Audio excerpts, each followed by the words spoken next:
My name is Mr. Pignataro, and this is Music and Politics and Social Change. Well, this class is one of the ways it can help fulfill your arts credits, number one. But number two, it's a class for students who are interested in music, but also students that kind of like music but don't play an instrument at all. People often worry if they have to know an instrument or they have to read notes. The answer is no. The reason you might take this class is to learn a little bit more about what's going on right now in America. We see on the news all the time, like issues of racial injustice or gender inequality, things like this. This class addresses all those things in a really relaxed way. Like, there's not homework. We can cover everything we cover inside the classroom. It's a class for everybody, kind of regardless of your interest, and it's, regardless of your musical ability too. Students are going to learn that none of this is new. That everything that we see on the news, or a lot of things that we see in the news, or anything that we're learning about, it's not new in the United States. The United States has this long history of racial tension in particular, but also inequality. And so through music, we start with like the pre-colonial era, where we learn about how church members changed the way native people who lived in this land thought and worked and acted, and it's all via music. We kind of go right through the early republic, and we watch Hamilton, the musical, to kind of focus on the states' rights versus the federalist rights, the difference between federal government and state government. And that goes through the Civil War in a really interesting time where blackface minstrelsy was extremely popular. People would actually dress up like black people. White people would do this, and they would make fun of them in a horrifying way. And some of that continues today. Students then will continue through the Civil War and post-Civil War, where for the first time actually ever, the first paid singers in America, the first paid choir, was actually a choir of black students from a historically black college. There's also, if you're interested in the music production business or learning how to make money via music, we study how that started.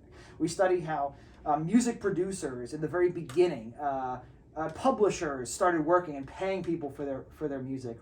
Then gender identity comes in, where music helped shine light on the fact that masculinity and femininity doesn't necessarily have to be one or the other.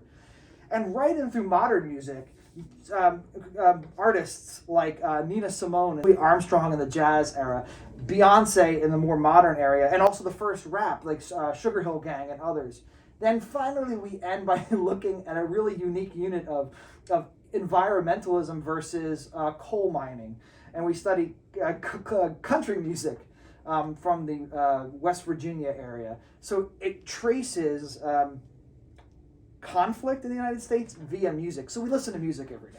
Oh, electives are really fun because you can meet new people, especially people that are older than you.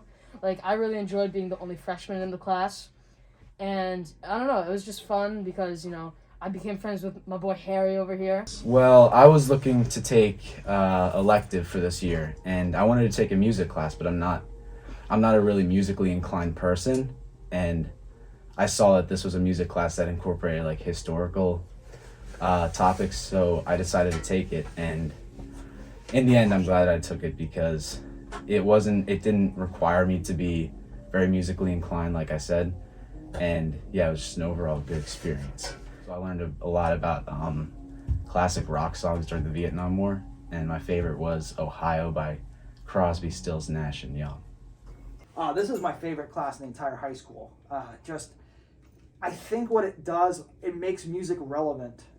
We're always wondering, why should we teach music? Why should we learn music? It's kind of easy to see why we need to learn math and we have to learn science and English, because those are things that we function with every day. But a life without music, people don't want to live that kind of life.